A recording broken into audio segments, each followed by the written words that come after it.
Perkenalkan, nama saya Sahla Siombing dengan NIM 230306082, Prodi Peternakan, Fakultas Pertanian.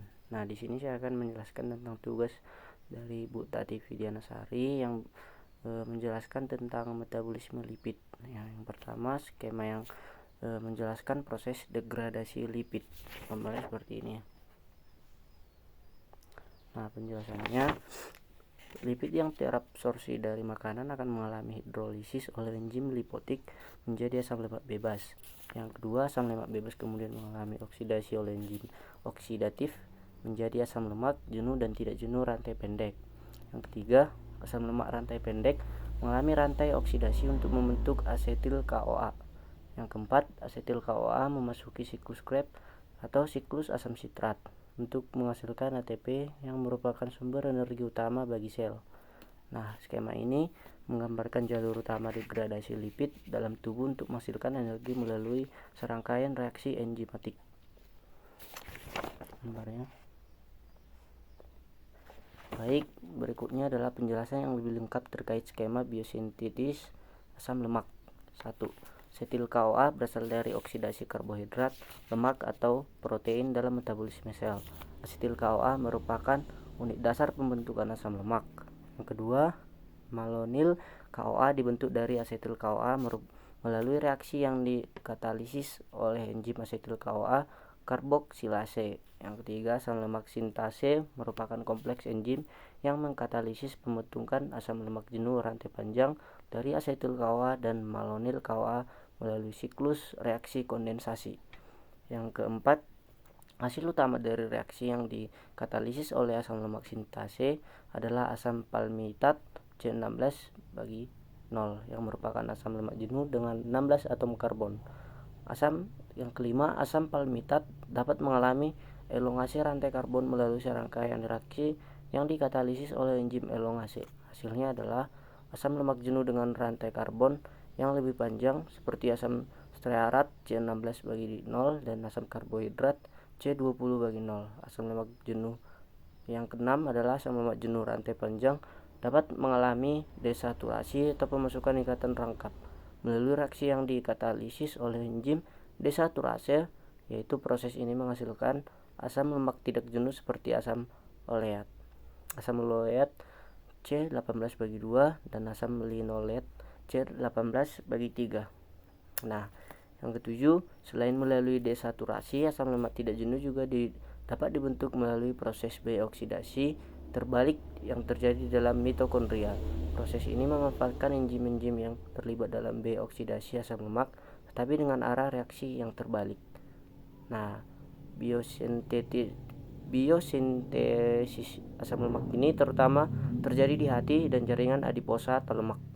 Asam lemak yang dihasilkan kemudian dapat digunakan untuk membentuk trigliserida, fosfolipid, dan senyawa lipid lainnya yang penting bagi fungsi sel dan jaringan tubuh.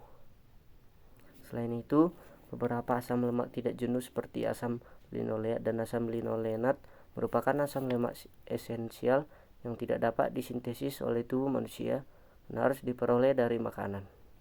Baik, berikut penjelasan yang lebih lengkap terkait skema biosintesis triasilglycerol.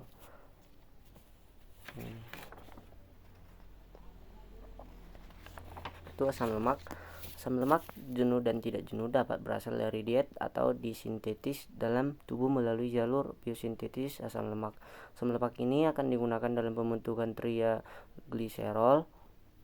Dan yang kedua, asetil CoA. Asetil CoA merupakan unit dasar yang dibutuhkan untuk membentuk gliserol 3-fosfat. Nah, yang ketiga, gliserol 3-fosfat merupakan dibentuk dari gliserol melalui dua reaksi enzimatik.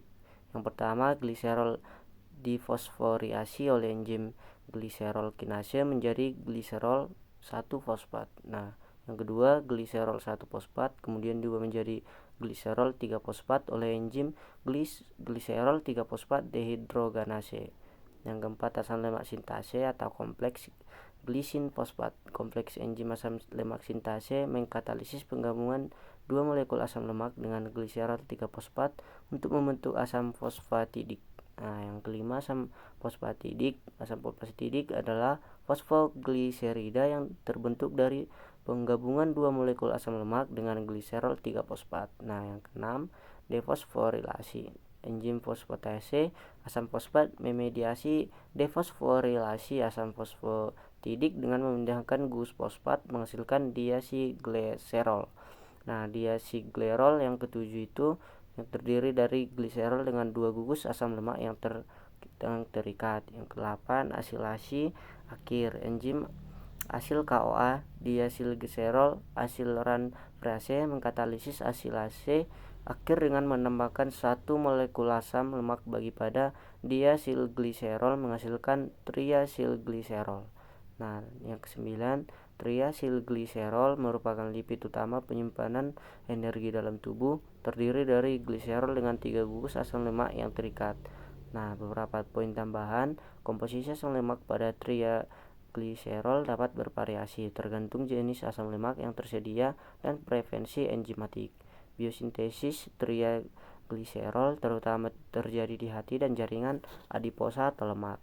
Nah, yang ketiga, triasilgliserol dapat disimpan dalam jaringan adiposa sebagai bentuk cadangan energi atau diangkut dalam bentuk lipoprotein untuk digunakan oleh jaringan lain. Selain disimpan sebagai energi, triasilgliserol juga berperan dalam penyidikan asam lemak untuk membentuk membran sel dan menghasilkan hormon steroid dan sebagai sumber energi dalam metabolisme sel. Nah, proses biosintesis triasilgliserol diatur secara ketat dan dipengaruhi oleh faktor-faktor seperti ketersediaan nutrisi, hormon, dan kebutuhan tubuh lainnya. Nah, yang ketiga itu ada penjelasan yang lebih lengkap terkait skema biosintesis fosfolipid. Nah, gliserol 3-fosfat dibentuk dari gliserol melalui dua reaksi enzimatik. Nah, yang pertama, bagian pertamanya, gliserol difosforilasi oleh enzim gliserol kinase menjadi gliserol 1-fosfat. Nah, yang kedua, asam fosfatidik. Asam fosfatidik terbentuk dari penggabungan dua molekul asam lemak dengan gliserol 3-fosfat yang dikatalisis oleh kompleks enzim asam lemak sintase. Nah, yang ketiga, citidina trisfosfat atau CTP. CTP atau citidin trifosfat merupakan senyawa yang dibutuhkan dalam tahap selanjutnya biosintesis fosfolipid.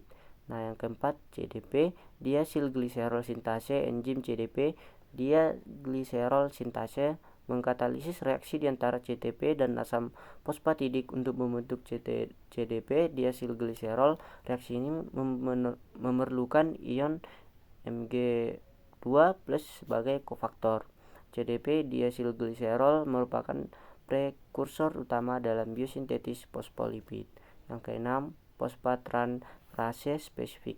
Berbagai enzim fosfattransferase spesifik mengkatalisis transfer gugus kepala polar atau seperti kolina, etanolamina, serina, inositol atau gliserol dari donor yang sesuai ke CTDP diagliserol. Masing-masing enzim memerlukan donor kepada polar spesifik. Yang ketujuh, fosfolipid. Hasil akhir dari reaksi yang dikatalisis oleh enzim fosfattransferase spesifik adalah berbagai jenis fosfolipid seperti fosfatidikoloni atau PC, fosfatidikolina, PE, fosfatidigliserol, PG, fosfatidinsitonal atau PI, fosfaroreserina atau PS, dan lain-lain. Yang 8, retikulum endoplasma dan mitokondria. Biosintesis fosfolipid terutama terjadi di retikulum endoplasma dan mitokondria sel. Fosfolipid yang dihasilkan berperan penting dalam pembentukan membran sel, transport lipid, penyisalan sel, serta berbagai fungsi seluler lainnya. Nah, beberapa poin tambahan, komposisi asam lemak dan kepala polar pada fosfolipid dapat bervariasi tergantung kebutuhan spesifik jaringan dan sel serta ketersediaan prekursor. Selain biosintesis de novo, fosfolipid juga dapat dihasilkan melalui jalur remodeling di mana asam lemak pada fosfolipid yang sudah ada pertukarkan dengan asam lemak baru. Nah, penjelasan berikutnya yaitu skema biosintesis kolesterol atau steroid. Nah, ini ya.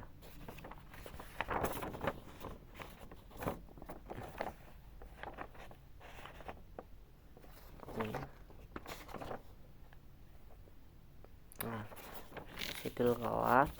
Asetil CoA berasal dari oksidasi glukosa, lemak atau protein dalam metabolisme sel. HMG-CoA sintase mengkatalisis kondensasi dua molekul asetil CoA menjadi HMG-CoA atau 3-hidroksi 3-metilbutaril CoA. Ketiga, HMG-CoA reduktase. Enzim HMG-CoA reduktase merupakan tahap pengatur utama dalam biosintesis kolesterol. Enzim ini mengkatalisis konversi HMG-CoA menjadi mevalonat. 4. Mevalonat kinase. Mevalonat kinase diubah melalui dua tahap fosforilasi yang dikatalisis oleh enzim mevalonat kinase dan enzim lainnya. Yang kelima, IDP dan DMAPP atau isoprenoid. Serangkaian reaksi fosforilasi dan dehidrasi berulang mengolah produk mevalonat kinase menjadi unit isoprenoid IPP atau isopenetil pirosfat dan DMAPP atau dimetilalil pirofosfat. Yang keenam, squalen dibentuk dari kondensasi 6 unit isoprenoid atau IPP dan DMAPP. Yang ketujuh, lanosterol. Squalen mengalami siklasasi untuk membentuk lanosterol yang merupakan prekursor utama kolesterol. Yang kedelapan, kolesterol. Kolesterol dibentuk melalui serangkaian reaksi enzimatis yang mengubah lanosterol seperti pemindahan gugus metil, migrasi, ikatan rangkap, dan reduksi. Yang kesembilan, ada hormon dan garam empedu. Kolesterol dapat diubah menjadi berbagai jenis steroid seperti hormon steroid dan garam empedu melalui proses hidrolisasi, oksidasi, dan isomerisasi yang dikatalisis oleh enzim-enzim spesifik. Nah, enzim HMG-CoA reduktase merupakan titik pengaturan utama dalam biosintesis kolesterol yang diatur oleh mekanisme umpan balik dan faktor-faktor seperti insulin, glukagon, dan hormon tiroid.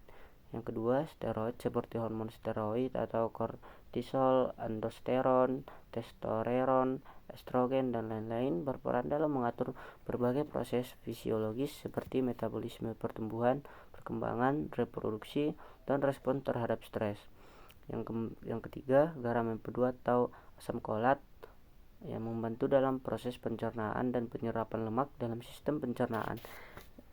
Yang keempat, biosintesis kolesterol dan steroid melibatkan berbagai kompartemen seluler seperti sitosol, retikulum endoplasma, mitokondria dengan perpindahan intermediat antara kompartemen tersebut. Nah, sekian penjelasan dari saya tentang metabolisme lipid. Saya ucapkan terima kasih.